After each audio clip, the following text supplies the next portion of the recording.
probably isn't someone in your area who has that. So this might be, possible for the first time in human history. They would wear their dancing skirts and, shake their waists off, singing, clapping, ululating, while the men...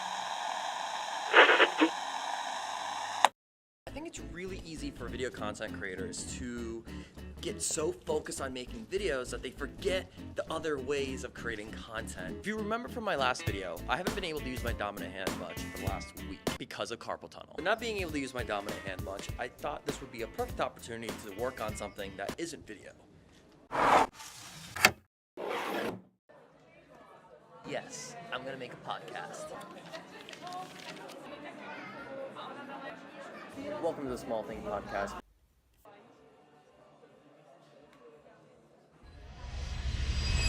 Before I show you guys my first podcast ever, I want to talk about storytelling in video.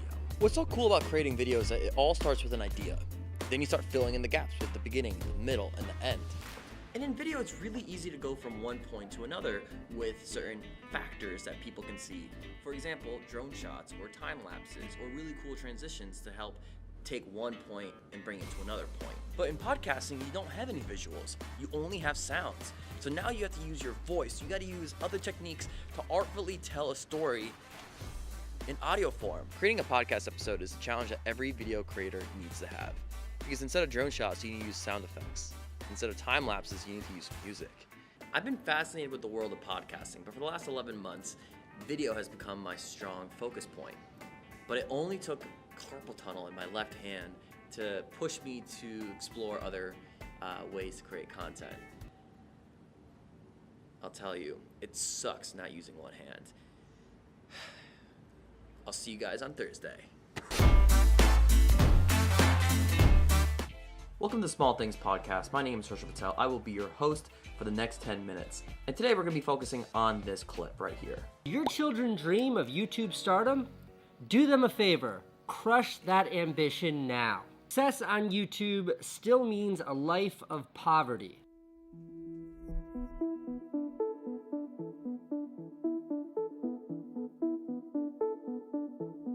That was the voice of Casey Neistat, where he was reading an article from Bloomberg where it was suggesting that YouTube is not a viable option for kids of the new generation to pursue. And we're going to dive deep into this.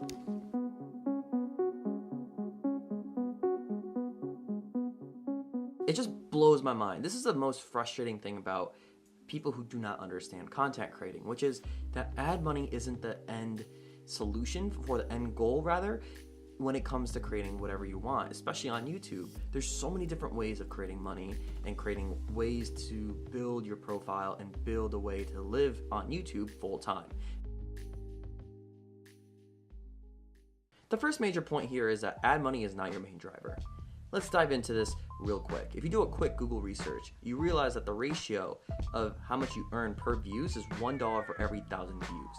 So right now, currently on my YouTube channel, I'm getting about 3,000 views a month. So that equates to $3. But with that said, those videos are allowing me to make money upwards of $2,000 to $3,000 a month to be able to travel the world. And how I do that is what we're going to talk about in our next major point. The next major point is that the mindset shift that you need to go from ad money to valuing skills. That's what I did when I came to making money online, to be able to travel the world even though I'm getting 3,000 views a month on YouTube.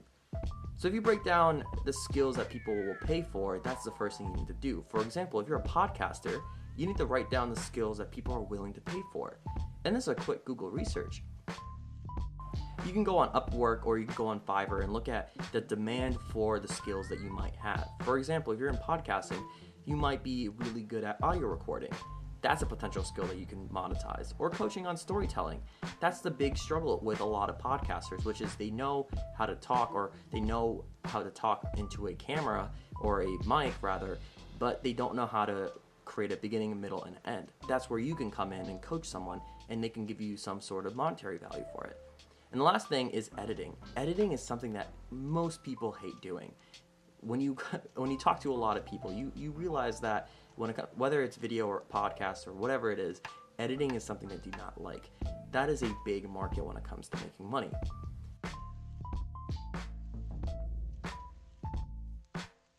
Let's break down video. Again, you can do video editing.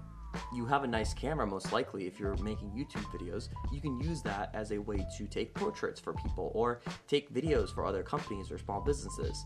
And again, the third component here is creativity. You have creativity when it comes to creating content. If you're someone who is serious about creating content, that is something that you do probably have. And so many small businesses do not have that. You can turn that into a small consulting business. That's where the true power of breaking down your skills comes in.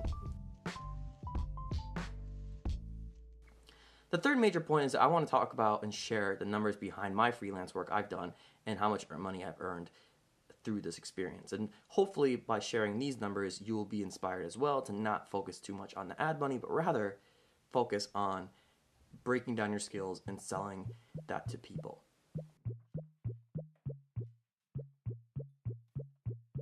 My rates currently are $50 an hour for video filming, and that's $20 an hour for video editing. The most interesting thing is that a lot of these first few freelance gigs for me has come through just creating content on Facebook and on YouTube and sharing these out to small businesses.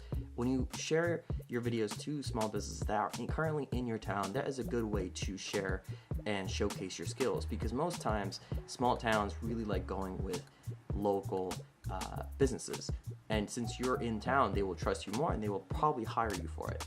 So that is pretty much my breakdown. $50 an hour for video filming, $20 for online editing, or editing rather.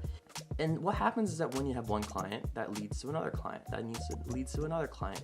And over time, it will build up to something more. Rather than making $3 a month on YouTube ads, you could be making so much more, and you have leverage in terms of networking.